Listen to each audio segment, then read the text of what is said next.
Okay guys, ngayon gagawa tayo ng atsara. Ayan. Iniwa ko ng lahat kanina ang mga sangkap. Ito yung carrots. At saka nakalimutan natin guys yung papaya. Yung papaya ang pinaka-importante. Pero una muna ang suka at asukal. Ayan. Lulusawin muna natin siya ng suka. Ayan.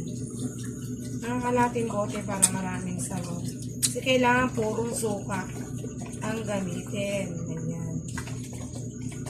Hindi pwede ang may halo guys. Promise.